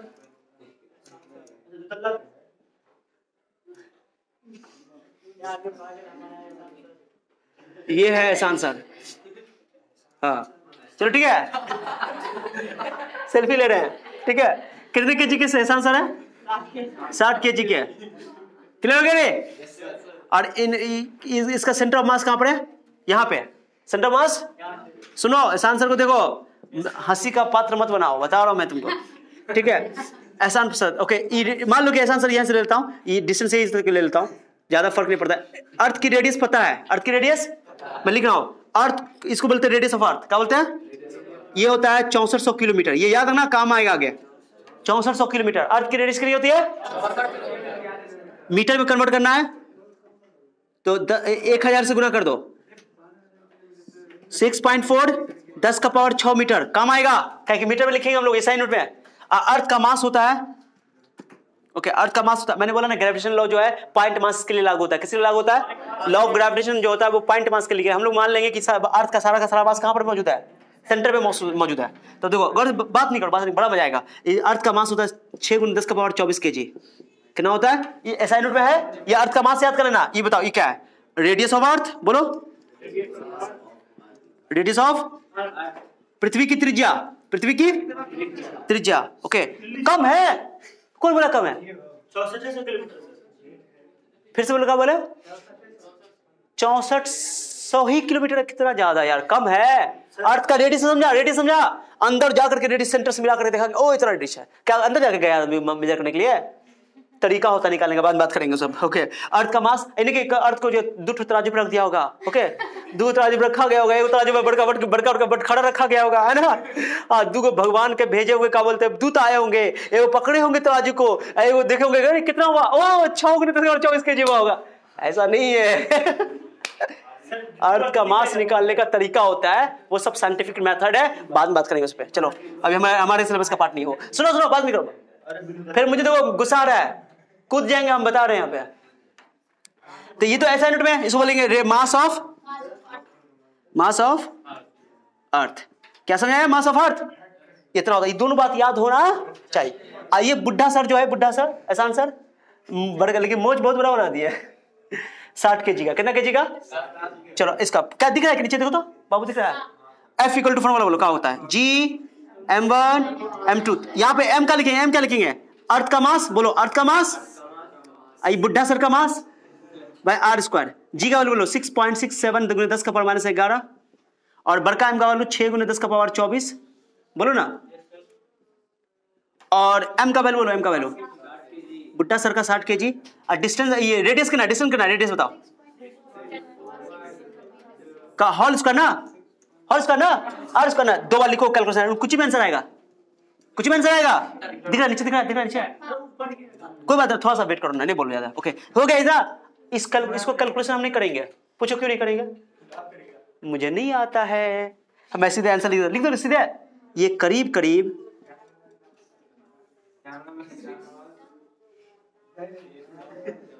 अप्रोक्स इतना आएगा, 600 न्यूटन। कितना आएगा? जल्दी बोलो ना, क्या आएगा? यकीन नहीं हो रहा है? कैलकुलेशन करके देखो। कैलकुलेशन करके हम दिखा सकते हैं। तुम लोगों को लग रहा है सर कितना बड़ा पहाड़ है, कोई पहाड़ नहीं है, मजाक नहीं कर रहा हूँ। ये मैं करके दिखाता हूँ, तुमको यकीन नहीं हो रहा था, देखो मैं करके दिखाता हूँ मैं, लेकिन उतारने नहीं दूंगा। कसम है कोई उतारेगा नहीं। 20/3 करते हैं सर, इसको सुना ये 3 से तुम भाग करो, 3 छक्का 18 होगा ना, ये 6.67 इसको 20/3 लिख दूंगा, लिख दो बोलो तो हाँ।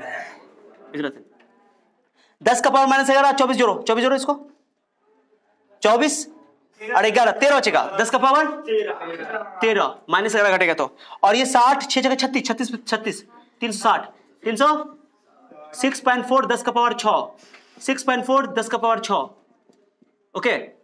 अप्रॉक्स मैंने लिखा है, पक्का एकदम 60-600 के करीब आएगा। वो तुम्हारा काम है, तुम्हारा काम, मेरा काम नहीं है। अब फिर मुझे गाली आ रहा है मुझे।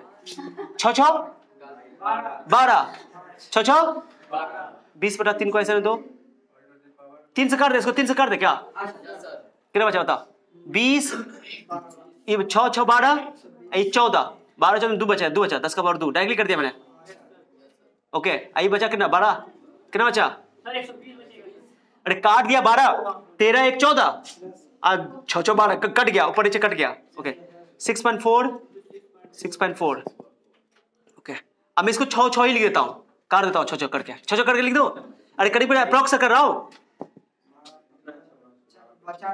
क्या हो 0 3 0 कर दें 12/6 × 6 दूना 3 हाँ अप्रॉक्स कर दिया अरे अप्रॉक्स कर दिया उसको। कितना बचा? 3 बचा नीचे, कितना बचा?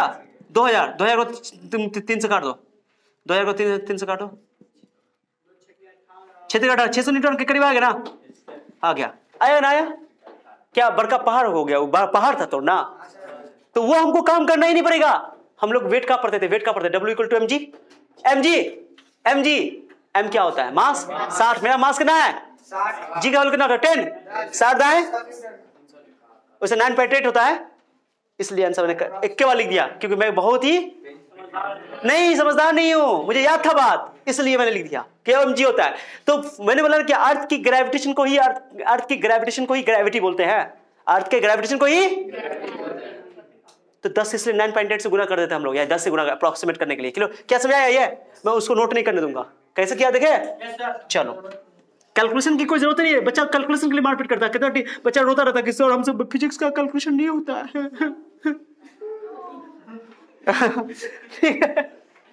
नोट करो। अब बताओ अब सुनो, अब बताओ 600 न्यूटन सिग्निफिकेंट है कि नहीं है? अगर ऐसा आंसर किसी की याद में छत पर से कूदने गए, क्या आसमान में चले जाएंगे? कहां गिरेंगे? नीचे गिरेंगे। कल पहली लाइन में छोटा सा कॉल थे ग्रुप में भेज देगा कि ऐसा आंसर सुसाइड कर लिया। हाँ किसी की याद में, किसके, उसका नाम क्या है? समझे नहीं? क्योंकि अर्थ हमको खींचेगा नहीं खींचेगा, लेकिन अर्थ हमेशा अपने सेंटर की ओर खींचेगा। किसकी ओर खींचेगा? एक इंटरेस्टिंग बात बताऊंगा, पहले इसको नोट करो, पहले अच्छे से नोट करो तो, वीडियो पॉज कर दो, नोट करो इसको, पहले फोन कर दो, बस हो गया ओके। देखो मैंने यहाँ सिग्निफिकेंट क्यों लिखा है इसको? क्योंकि ये फोर्स, बोलो मतलब क्या है, मतलब कि इससे हमको लगेगा कि वो फोर्स फील होगा, हम नीचे गिरेंगे, अगर गिरेंगे तो ठीक है, लेकिन ये फोर्स बहुत कम है, अप्रोक्सीमेटली 0, इसलिए इसको बोला गया इनसिग्निफिकेंट, बिना मतलब का। ये मतलब वाला फोर्स है, इसका कुछ ना कुछ मतलब, उसका कोई मतलब नहीं, बहुत कम फोर्स है। फोर्स तो लग रहा है, लेकिन ऐसा नहीं कि 0 फोर्स है, लेकिन बहुत कम फोर्स है। 0 बोल सकते हैं कि अप्रॉक्स 0 है, ठीक। हाँ निग्लिजिबल बोल सकते हैं इसको, क्या बोल सकते हो? निग्लिजिबल। बट ये निग्लिजिबल इसलिए फिजिक्स में टर्म जो इस्तेमाल करते हैं सिग्निफिकेंट है, ये सिग्निफिकेंट नहीं है ओके, सार्थक है ये। क्या समझ आया? वो लड़का का क्वेश्चन क्या था बच्चा का?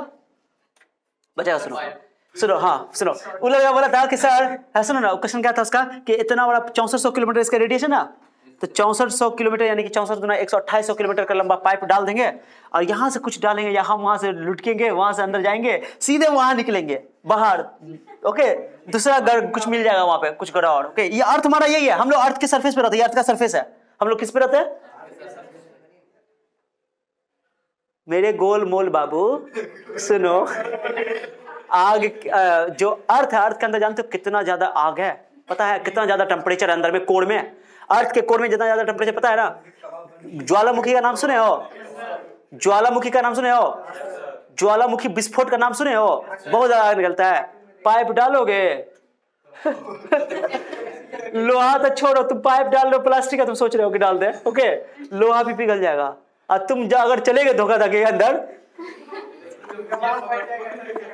वापस आओगे ही नहीं, समझ रहे हो ना। बहुत कोर का टेम्परेचर बहुत ज्यादा होता है, इसलिए भूकंप आता है ना, पता है ना तुमको। तो अच्छा क्वेश्चन है, जवाब मिलना चाहिए, हंसने वाली मजाक नहीं है। क्वेश्चन कोई पूछे दो, बेवकूफी भी लगे कि क्वेश्चन में बेवकूफी है, पूछा बहुत सारी बातें क्लियर होती है, उसका क्लियर तो हुआ है, बहुत सारे बच्चों का और भी क्लियर हो गया, ठीक है। ऐसा मटेरियल है लेकिन जनरली पिघल जाता है, बाद बात करेंगे उस पर, ओके। बहुत टेम्परेचर यार, लो टेम्परेचर 10 डिग्री सेल्सियस नहीं, 100 डिग्री सेल्सियस टेम्परेचर नहीं है, 1000 डिग्री सेल्सियस टेम्परेचर नहीं है, हजारों डिग्री सेल्सियस टेम्परेचर अंदर का कोर का। तुम अर्थ ज्योग्राफी में पढ़े होगे, अर्थ में कोर के बारे में, फिजिक्स में भी सोर्स ऑफ एनर्जी के बारे में चर्चा होता थोड़ा, बाद बात करेंगे कभी मौके पे, ठीक है। चलो तो एक चीज समझो, सुनो लड़का सुनो, तो मैंने इसको बिना कैलकुलेशन के 600 न्यूटन लिख दिया। अब हम लोग 600 न्यूटन ऐसे नहीं लिखेंगे, बल्कि 6 को 60 को क्या करेंगे, 9.8 से क्या कर देंगे, मल्टीप्लाई करेंगे। कैसे करेंगे, एक और चीज नया बात बताने वाला हूं, एक नया बात सुनो। ये अर्थ है हमारे पास, ये क्या है, अर्थ है। अर्थ के बारे में भी डिटेल से चैप्टर में पढ़ने वाले हैं। सुनो, मान लो, सुनो ना, एक बॉल को तुम यहां से छोड़ोगे, क्या करोगे बाबू, छोड़ोगे, बॉल किधर गिरेगा। इंपॉर्टेंट बात बता रहा हूं मैं तुमको, ध्यान से सुना, बॉल किधर गिरेगा, सेंटर, अर्थ का सेंटर ये है, किधर गिरेगा, नीचे गिरेगा। मान लो तुम अर्थ के यहां पर हो, बॉल को इधर फेंक रहे हो, बॉल को तुम फेंक रहे हो, बॉल को गिरा रहे हो, बॉल को क्या कर रहे हो, बॉल किधर गिरेगा, जल्दी बोलो। हम फिगर ऐसा क्यों बना रहे हैं, बता तो कोई बता सकता है।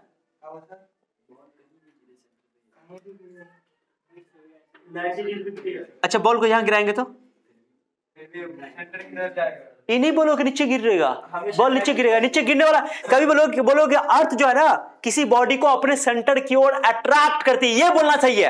ये नहीं बोलोगे कि नीचे गिरेगा, हाँ, this is not good, okay, good concept.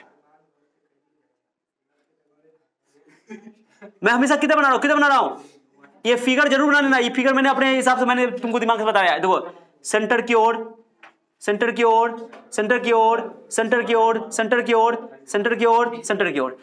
Body यार ना, अर्थ attracts any body, anything, okay, towards its centre, हमेशा सेंटर की ओर आकर्षित करता है, हमेशा। यानी कि हम बोले सेंटर ऑफ मास पर फोर्स लगता है, ओके, समझे। और ये हम लोग पढ़ेंगे अभी आगे कुछ दिन पढ़ेंगे कि जब बॉडी सेंटर पे ही चला जाएगा, मान लो, एज्यूम कर लो, ऐसा तो नहीं पॉसिबल है, अगर कर लो तो सेंटर पे जी मास फोर्स कितना हो जाएगा, 0, क्योंकि डिस्टेंस तो 0 हो जाएगी, तो ये मान लो कि फोर्स 0 हो जाता है, ओके, क्योंकि एक्सेलरेशन ड्यू टू ग्रेविटी वहां पे 0 हो जाता है, बाद मत करेंगे उस पर, ठीक है। क्या समझा है बात को, ये फिगर जरूर बनाना कि यार ना कि कोई मास लोगे, क्या लोगे, जल्दी बोलो, कोई मास लोगे, मास हमेशा किधर अट्रैक्ट होगा, अर्थ के। तो ऐसे ही बात नहीं बोलोगे, ऐसी ही बात बोलना भूल जाओ कि कोई बॉडी को फेंकते ऊपर तो नीचे गिरता है, ये बोलना नहीं कहना। बोलो कि कोई बॉडी जब ऊपर फेंकते है तो वो हमेशा सेंटर के, अर्थ के सेंटर की ओर अट्रैक्ट होता है, ये शब्द बोलना ज्यादा उचित है। क्या है, अर्थ के सेंटर की ओर अट्रैक्ट। ये फिगर जरूर बनाओ, ये बनाओ अलग से, अभी मत बनाओ, रुको थोड़ा सा वेट करो, एक चीज बताता हूं मैं, ये क्वेश्चन मिटा दूं क्या, ओके, चलो इसको मैं मिटा रहा हूं। मैं एक चीज बता रहा हूं तुमको, सुनो, एक बहुत और इंटरेस्टिंग बात बताने वाला हूं, क्योंकि थ्योरी ज्यादा पढ़ाना, तो बात कंसेप्ट समझना है, बातें तो किताब में भी लिखी हुई है, ऐसे ही पढ़ लोगे, थ्योरी तो भरमार तुमको यूट्यूब पे भी मिल जाएगा, ओके, किताब में मिल जाएगा, लेकिन कंसेप्ट लेना बहुत जरूरी है। सुनो, एक और चीज सुनो, सुनोगे यार, ये बताओ इस बॉडी पर, मैंने क्या बताओ, हम पर कितना फोर्स अर्थ लगा रहा है, अरे अर्थ कितना फोर्स लगा रहा है, ए लड़का, अर्थ हम पर कितना फोर्स लगा रहा है, अर्थ हम पर जो हमको खींच रहा है, अर्थ पकड़ के खींच रहा है, अर्थ खींच रहा है, कितना न्यूटन से फोर्स खींच रहा है, तो हम अर्थ को भी खींच रहे होंगे, कितने फोर्स है, कितने न्यूटन से। अरे तुम जानते हो ना कि न्यूटन थर्ड लॉ क्या कहता है, क्या, for every action there is an equal and opposite reaction. अगर कोई बॉडी तुमको अट्रैक्ट करती, तुमको भी, माने तुम किसी बॉडी को अट्रैक्ट करो तो तुम भी किसी बॉडी, उस बॉडी की ओर अट्रैक्ट होगे, इक्वल मैग्नीट्यूड में, लेकिन मैग्नीट्यूड का फोर्स क्या रहेगा, इक्वल। क्या समझ आ रहा है। अब बताओ, जब हम बॉल को कोई चीज को गिराते, बहुत इंटरेस्टिंग बात बताने वाला हूं, चलो बाबू, देखो बाबू, इधर मैं इसको गिरा रहा हूं, ठीक है, सुना, ये चीज मेरे पास एक क्रिस्टल है, ठीक है, क्रिस्टल है, हम बाबू को देखे, देखो जबरदस्त दिख रही है, देखो यार, देखो, हाँ, देखो ना, मैं छोड़ू इसको, अर्थ इसको अट्रैक्ट कर अपनी ओर। बताओ जितना फोर्स दोनों के बीच में, ग्रेविटेशनल फोर्स जो लग रहा होगा, मान लो कि मैंने बोला ना कि तुम ग्रेविटेशनल फोर्स, मान लो कि इसका मास मान लो कि 100 ग्राम है, कितना ग्राम है, 100 ग्राम, 200 ग्राम है, मान लो कितना ग्राम है ये, 200 ग्राम है, 200 ग्राम को कितना फोर्स लगता है, 2 न्यूटन, याद है, 100 ग्राम पे 1 न्यूटन लगता है, 100 ग्राम पे, बोलो कैसे करती है सर ये बात, बताता हूं, क्योंकि 100 ग्राम को लिखोगे 1 kg में कन्वर्ट करो तो 1000 से भाग करोगे तो 1/10 kg होगा, कितना होगा, 1 बटा 10 को mg होता है, वेट क्या होता है, W इक्वल टू mg, मास से g को गुना कर देंगे तो 1 बटा 10 को 10 से गुना कर दो 1 न्यूटन। तो 100 ग्राम की बॉडी पे अर्थ कितना फोर्स लगाता है, करीब करीब 1 न्यूटन। और 200 ग्राम पे 2 न्यूटन, 300 ग्राम पे 3 न्यूटन, ऐसे याद रखना। तो 100 ग्राम पे 1 न्यूटन फोर्स लगा, तुम पता कर सकते हो कि 100 ग्राम 1 न्यूटन कैसा फोर्स होता है, कितना बड़ा फोर्स होता है।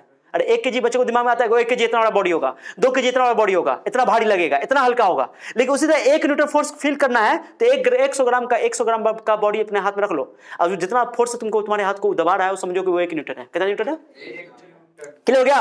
1 न्यूटन फोर्स लगा रहा है, ओके। 1 न्यूटन फोर्स से अर्थ इसको क्या कर रहा है, 1 न्यूटन फोर्स का बड़ा फोर्स है कि नहीं, वो 600 न्यूटन फोर्स है, वो तो और बड़ा होगा। अब फिला रहा है कुछ, तो ये 1 न्यूटन फोर्स लगा रहा है, कितना लग रहा है, ओके। अब अर्थ इसको अपने सेंटर की ओर 1 न्यूटन फोर्स से खींच रहा है, तो अर्थ को भी तो ये खींच रहा होगा।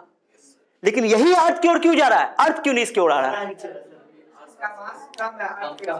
और कोई बच्चा बोलो, अरे हम इसको छोड़ रहे हैं तो यही नीचे क्यों गिर रहा है, यही मूव क्यों कर रहा है, इसी में एक्सेलरेशन क्यों आ रहा है, अर्थ में क्यों नहीं आ रहा है, बताओ जल्दी बताओ। ये बात तो एक रीजन से तुम बोले कि इसका मास बहुत कम है, अर्थ का मास बहुत, इसलिए वो मूव बहुत कम मूव किया होगा, इतना कम मूव किया होगा कि पता नहीं dx मूव किया होगा, मान लो ऐसे करके करे। लेकिन फोर्स दोनों पर सेम लग रहा है। अर्थ जितना फोर्स है 1 न्यूटन फोर्स से, या अर्थ इसको खींच रहा है, अर्थ को भी 1 न्यूटन फोर्स से अपनी ओर खींच रहा है, लेकिन अर्थ मूव नहीं करता है। कौन मूव करता है, बॉडी मूव करता है बाबू। ठीक है, अगर हाथ रहा है ना, कितने न्यूटन फोर्स खींच रहा है इसको, 1 न्यूटन से। अर्थ को भी ये कितने न्यूटन से फोर्स से खींच रहा होगा, 1 न्यूटन फोर्स से खींच रहा होगा, क्योंकि 100 ग्राम का बॉडी है। कैसे में आया, लेकिन मूव कर रहा है ये बॉडी। आप रूल सुनो, क्या पढ़े, माँ क्या होती है, माँ क्या होती है, याद ना, माँ को कभी भूलना नहीं है, माँ को कभी खाली गानों में याद नहीं रखना है, माँ को केवल क्या बोलते हैं कविताओं में याद नहीं रखना है, माँ को रियल में याद रखना है, क्योंकि माँ नहीं फोर्स होती है। घर में जाके बोलना कि माँ फोर्स होती है, माँ को कभी भूलना नहीं है क्योंकि फिजिक्स है। समझ गए बात को। तो माँ क्या होती है बच्चा, हाँ कोई देख लो ना, माँ क्या होती है, चुपचाप धीरे खोल के देख लो, माँ क्या होती है बाबू, फोर्स होती है। अब बताओ इस फॉर्मूला को देखो, एक्सेलरेशन है ना यहाँ पे, दो कोई बॉडी मूव कर रहा है, कोई बॉडी मूव कर रहा है तो उसमें डिपेंड करता है एक्सेलरेशन। ओके वेट रुको बैठाओ, ओके। कोई बॉडी मूव कर रहा है तो वो डिपेंड करता है एक्सेलरेशन पे, ओके। कोई बॉडी मूव कर रही है उसमें एक्सेलरेशन है, अब कोई बॉडी मूव नहीं कर रही उसमें एक्सेलरेशन नहीं है। अब बताओ यहां से तुम इसको डिवाइड में डालो तो तुम यहां से एक्सेलरेशन को अकेला करो तो या एम को, एक्सेलरेशन का एफ एम होगा। ए बच्चा सुनो, बहुत इंपॉर्टेंट बात बता रहा हूं मैं तुमको। एक्सेलरेशन क्या होगा, force by mass, force bye. अब देखो फोर्स तो कांस्टेंट है यहाँ पे, फोर्स क्या है यहाँ पे, क्योंकि 1 न्यूटन फोर्स से अर्थ भी उस बॉडी को खींच रहा है अपने सेंटर की ओर, और उस वो बॉडी भी अर्थ को अपने ओर, अपने सेंटर की ओर 1 न्यूटन से। फोर्स तो कांस्टेंट है, फोर्स कांस्टेंट है। जब फोर्स कांस्टेंट है तो एक्सेलरेशन मास की क्या होगा, इनवर्सली प्रोपोर्शनल होगा। अब जिसका मास ज्यादा होगा उसमें एक्सेलरेशन कम होगा, क्योंकि इनवर्सली है। जिसका मास ज्यादा होगा उसका एक्सेलरेशन कम होगा, यानी कि मूव माने बहुत कम मूव करेगा, क्योंकि उसमें एक्सेलरेशन बहुत कम है। और जिसका मास जितना कम होगा उसमें एक्सेलरेशन उतना ज्यादा होगा। तो बताओ इसका मास ज्यादा है कि अर्थ का मास ज्यादा है, अर्थ का मास ज्यादा, उसमें एक्सेलरेशन बहुत कम। माने ये बोल सकते हो इंग्लिश होगा, उसका मास, उसका एक्सेलरेशन 0 होगा करीब करीब, अर्थ का बहुत कम होगा। लेकिन इसका मास बहुत कम है इसलिए इसका एक्सेलरेशन बहुत, इसलिए यही मूव करता हुआ दिखाई देगा तुमको।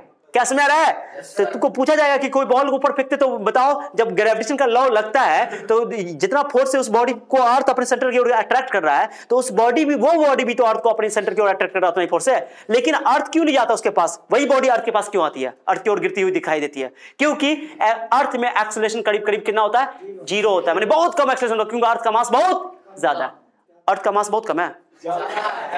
तो जिसका मास बहुत ज्यादा उसमें एक्सेलरेशन बहुत कम, और जिसका मास बहुत कम उसमें एक्सेलरेशन।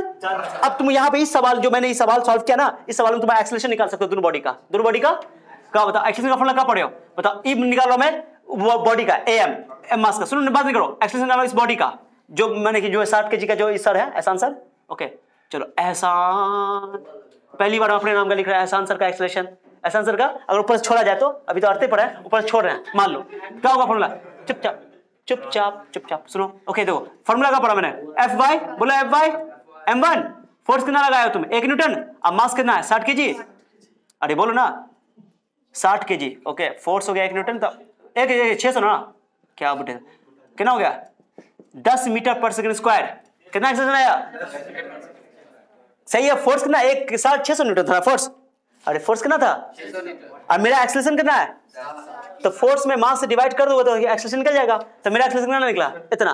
क्लियर। अब चलो अर्थ का निकालते हैं, किसका निकालते हैं, अर्थ का निकालते हैं, अर्थ का एक्सेलरेशन, अर्थ का क्या होगा, फोर्स बाय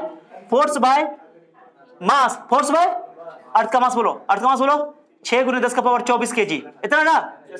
6 दाएं 60 करो, 10 का पावर 4 में 1 हो गया, कट गया, 10 का पावर -22, 10 का पावर -22 मीटर पर सेकेंड स्क्वायर। बहुत ज्यादा है कि बहुत कम है, 10 का पावर -22 बहुत ज्यादा कि बहुत कम है, बहुत कम एक्सेलरेशन, निग्लिजिबली जीरो बोल सकते हैं इसको, जीरो एक्सेलरेशन था। अर्थ का एक्सेलरेशन करीब करीब क्या होता है, बहुत कम, क्योंकि अर्थ बहुत बड़ा मास है।